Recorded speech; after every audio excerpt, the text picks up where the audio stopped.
I forgot to mention in my last video that I wear bandanas when I go on trail, and the reason that I wear bandanas when I go on trail is one, because I'm fair skinned, I get sunburned on my scalp very easily, so I make sure that I cover my scalp. But two, I also worry about ticks and stuff, so my go-to sort of hairstyle when I'm on trail is to either have a baseball cap on or a bandana, and I like having a bandana on longer trips because you can always use an extra piece of cloth, and this is just a handy extra piece of cloth.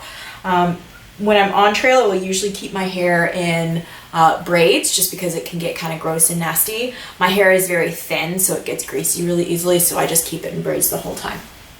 So let's talk about cooking and fire and all of those things. If you're backpacking, it's important that you get a lightweight tent. I think one of the biggest mistakes I made when I first started backpacking is it was me and some of my high school friends, and so I was the one that would carry the tent because I had a tent, and my tent was like a regular tent. It wasn't a lightweight tent, and I was the one who's always carrying it. So mistake number one, get like an actual backpacking tent. These are lighter weight, and they're specifically made durably for backpacking as opposed to car camping, which is different. And then two, if you are sharing the load with someone else, like if you are sharing a tent with someone, switch off. Let them carry the tent in, and then you carry the tent to the car, or like every other day you guys switch off so that you're sharing the load. Like, I didn't share the load, I just like carried it the whole time, which don't do that. If you're by yourself though, if you're by yourself, there's a couple of things that you need to make sure that you're aware of.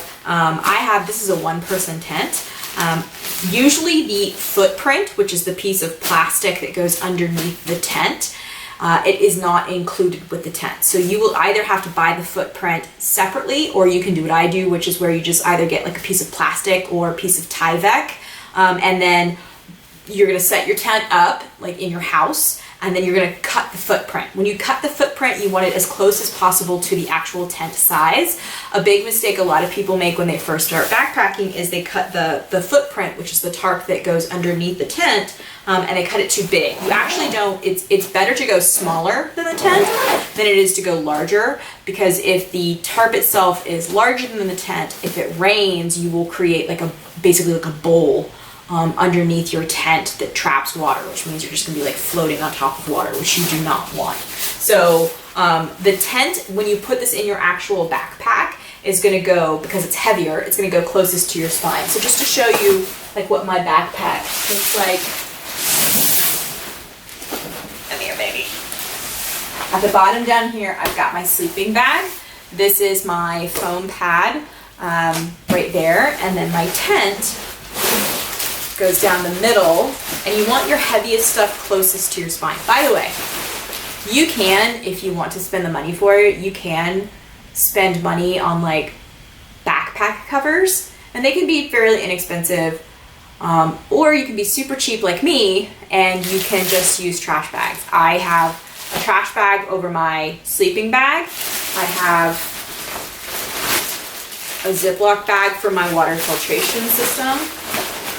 And this is fairly waterproof too. Like it takes on water, but it's pretty waterproof. And then on the inside of my actual pack, I have 2 trash bags. And so,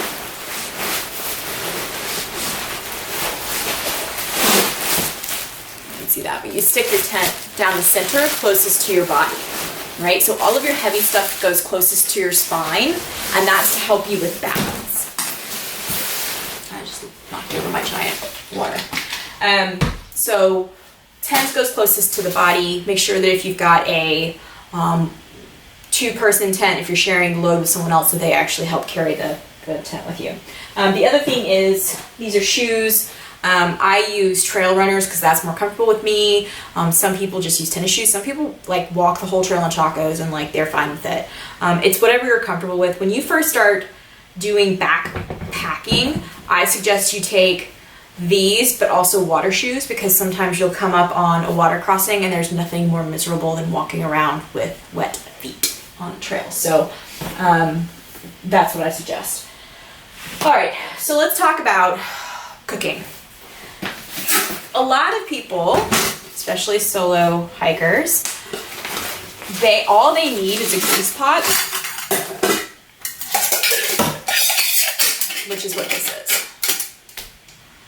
And so they have their coffee in here, they have whatever hot tea that they're gonna drink in here, they eat their meals in here. And, you know, I've seen people who, of course, Ozzy has to come and like check and make sure that everything is legit. He's my inspector general.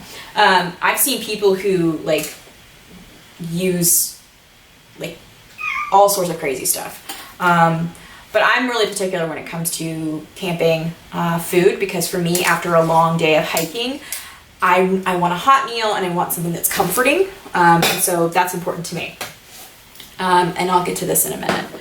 So I actually have, this was a gift.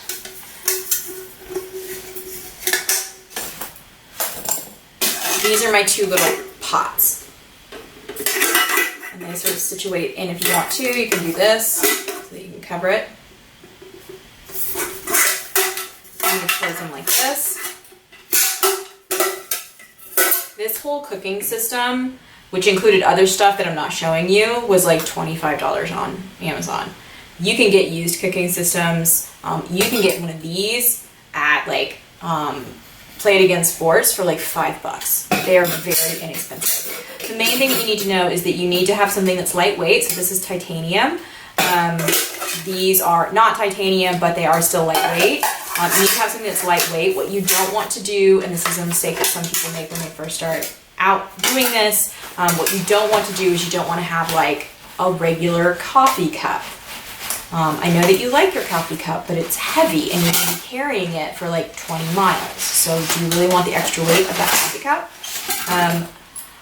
You also are going to want to get some sort of a spork. You can go to Taco Bell and get a plastic spork, and it works just as well. And it's actually less weight. Just know that it might break when you're on trail, so maybe bring 2.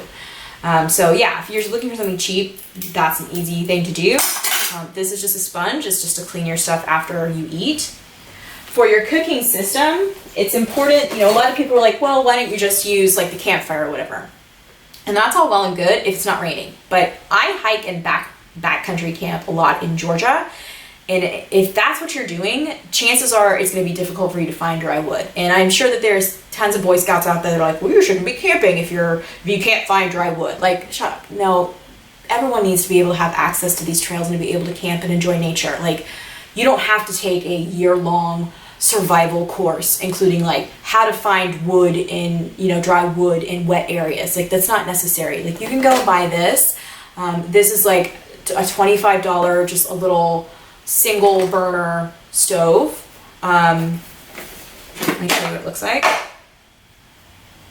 And like, they're super inexpensive. You can rent them too. And it's very easy to operate. You literally just like pull his little arms out. So here are his little arms. Open your arms, please. Thank you. And then you pull his little legs down. His little legs are right here. And then your pot sits on top of it like that, right? And this part attaches to one of these. And this is very lightweight too. So this is a butane propane blend. You can get these at REI, you can get them at Walmart. They're like $10. So you get that, and then this also comes with this. I think this is just cool. Like, it's got its own little lighter. Like, I also bring fire with me just in case, but so that's there for you. And then when you're done, you just fold up his legs, and then you fold up his arms.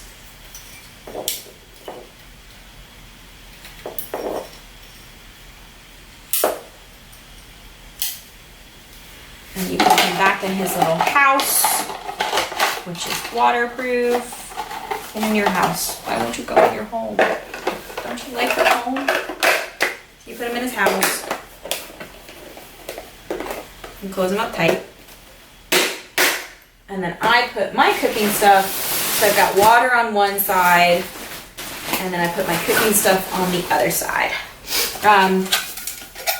So I take my fuel and I put it here.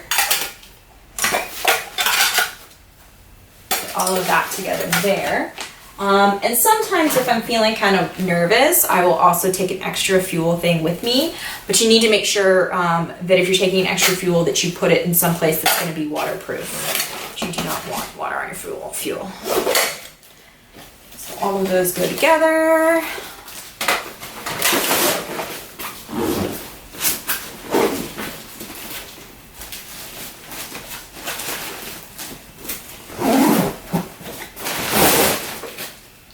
So that's water. Or that's cooking. So that's one of those places where a lot of people will basically be like, I don't need all of that. Like they're willing to sacrifice there. For me, I'm willing to sacrifice as far as like the sleeping thing because I can sleep anywhere. But that's not something that I'm willing to. I want my extra pots. I want my extra stuff because that's something that's a comfort for me at the end of a hard hike. I also bring, and this is extra weight too, just to keep in mind, but I also bring a lighter, and I will put this into my food bag, which I'll show you in a minute, as well as fire starter, and then waterproof matches. So let me show you my food bag. And this is a bear bag, by the way. And I also always keep my food, I don't have it in there right now, but I also keep my food in smell-proof bags that you can get them off of Amazon. This is heavy. Like bear-proof, smell-proof bags are heavy, but they're very important, and I'll explain why in a minute. So I've got snacks. Like I like dessert. This is banana chips. This is my dessert. These are wet wipes. So these are Mountain House, and you can get these. I will tell you, be careful with these because you want to test them out at home before you actually take them on trail because they're very good, but one, they're full of sodium. There's a lot of sodium in them. Two, they're very expensive. So if you are able to dehydrate your own food, do that instead. And three, sometimes they can mess up your stomach because I've had one, I think it was like a Southwestern something or other, and it jacked me up. So breakfast for me is usually oatmeal, and I'm weird. I cold soak oatmeal, so I keep this in like an empty Talenti thing. Or if I'm like in a super big hurry, like I want to get like a sunrise, I want to see a sunrise on like, a particular mountaintop, I will literally walk around with this in my hand and eat it dry because that's what I do. These are killer. They've got this is tuna. So they've got these in different flavors. They've got chicken ones that are great. I know they have Spam, which is gross to me, but maybe that's your thing. I don't know. And I use this as my protein. So I'll have one of these for lunch, and then I'll also sometimes combine the chicken ones with dinner. Let me know that's in there.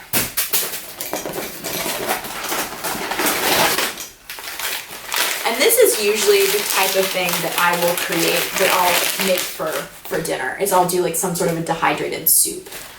So you just add water to this, you boil it, and then you literally eat it inside the pot itself. I also like hot tea. That makes me happy. These are snacky snacks that I bring. I sweat a lot, so it's important that I have salt, and these have salt in them. These are also snacks that I will sometimes eat. Be careful with these. Make sure that they don't smell. There's bears like these too.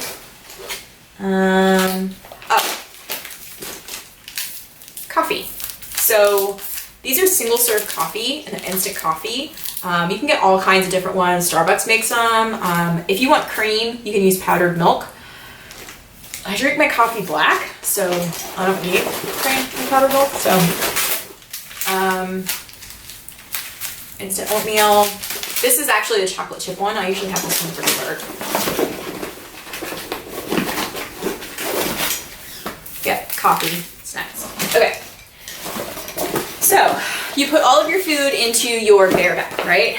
You close up your bear bag, you seal up your bear bag, and then you have this. And this is important for leave no trace. I use the PCT bear bag method. Just Google it and you'll see what it is. Basically what you do is you create a pulley system and you hang this bag full of food in the air away from your tent. And it's important that you do it away from your tent. And I would also argue that you should probably be cooking away from your tent as well, just to keep the smell of food away from you. And the reason that all of that is important now more than ever, I'm sure that you guys are aware. I know it's one of the reasons I wasn't able to hike a lot of the AT this summer. There have been problems with bears this summer on the Appalachian Trail, and it's not the bears' fault. Let me make sure that that is perfectly clear. It is not the bears' fault. It is our fault because we have trained them to find food on the trail, because people have not been hanging bear bags or storing food appropriately. Do not put food in your tent. Do not sleep with food. Do not put food overnight anywhere near your person. You hang a bear bag because that's the responsible thing to do. You must hang your bear bag. You must put your bag in a smell-proof, or you must put your food in a smell-proof bag away from you, because of what ends up happening is that these bears will realize that people on the trail have food, and people on the trail have food, and I'm an opportunistic bear because I'm a wild animal. I'm gonna go to the trail and I'm gonna find the food, and I might accidentally hurt someone with my big bear paw, not meaning to, but that's what happens. And if it happens, they have to kill the bear.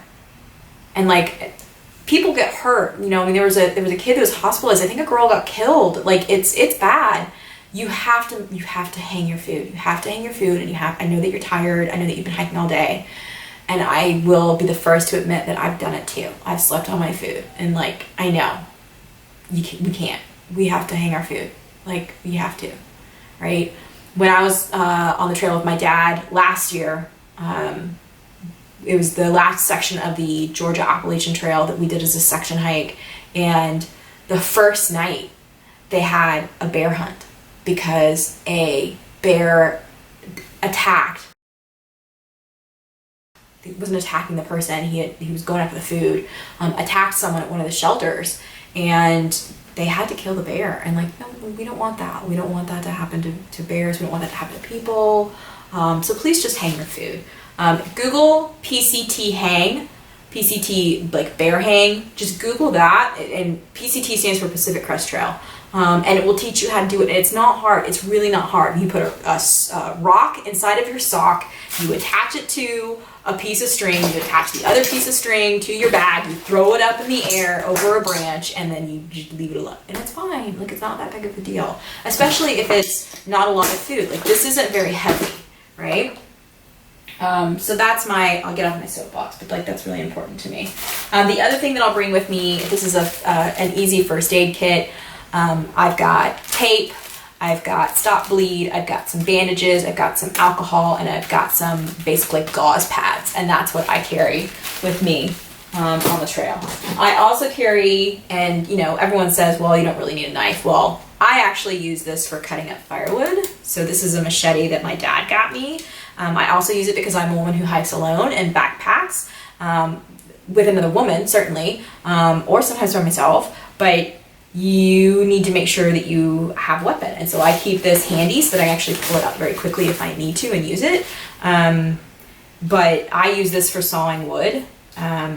So I keep this as well.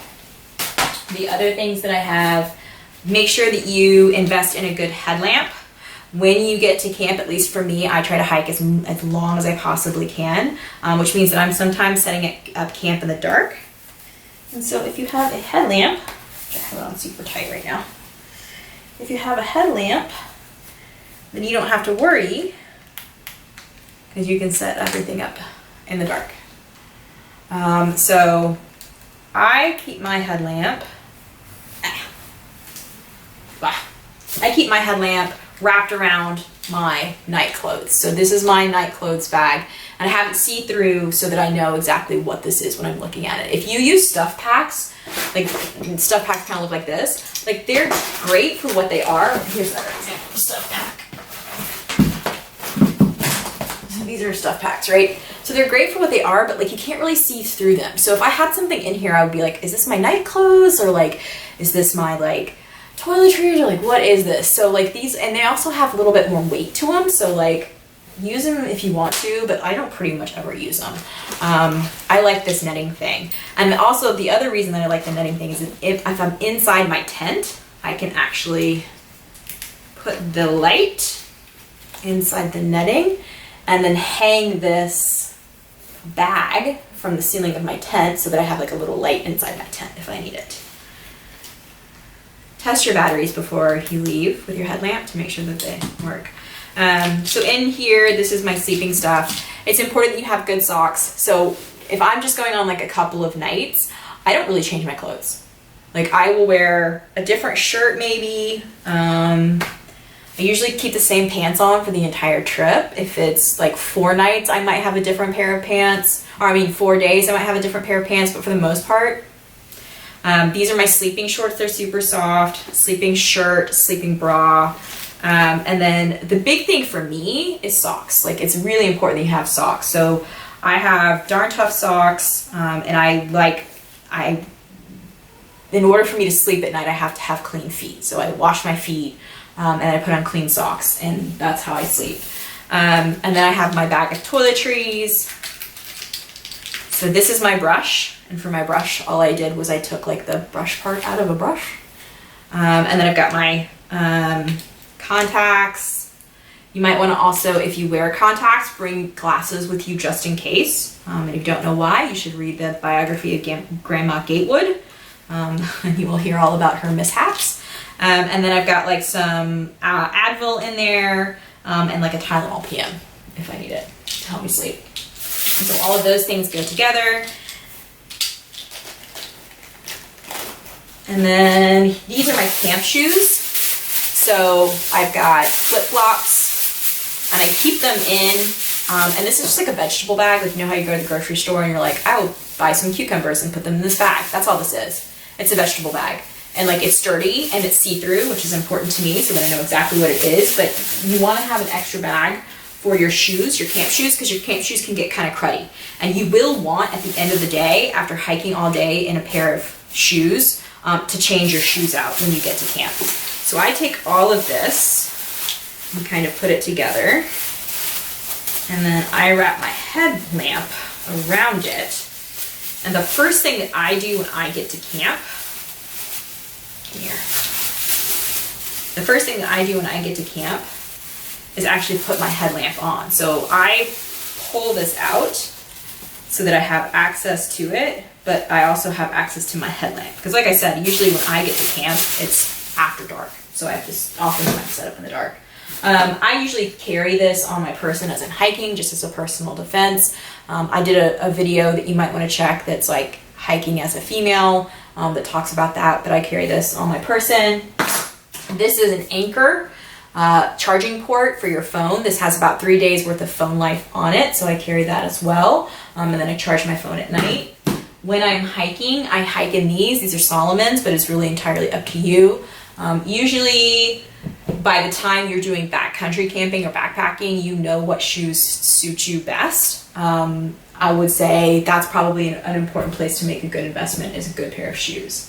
And that's pretty much it as far as what you need. Like I said, I will put a link at the bottom of this video that's like, here's your checklist of stuff that you need. For you, for food, that's a personal thing. Like, I'm a little person, so I don't need a lot of food. This is too much food, to be honest, for like 2 nights. One of these will usually last me 3 days, like 3 nights, one of these. So, but it's also kind of fun researching the different food that people take on trail. So yeah, so that's it. So, you know, like I said, be smart, you know, start with car camping. Once you're more comfortable with that, don't spend a lot of money until you know that you like it. You can rent equipment, you can borrow equipment. If you know me personally, please reach out. I'll be happy to loan you stuff. I've got tons of stuff and my family has tons of stuff. But just go and try it. I think that a lot of people start looking at this hobby and they get really intimidated because it just seems like a lot. And some of that's our fault as hikers and backpackers, is we're very gatekeepy, like, make sure you don't go out without, and like, you're not gonna learn this stuff unless you try. Just do it. Just try it. Research and do what you need to do, but don't be intimidated. Like, this is such an important hobby to have. Like, it's so good for you. Yeah, that's it. Go for it. Backpack.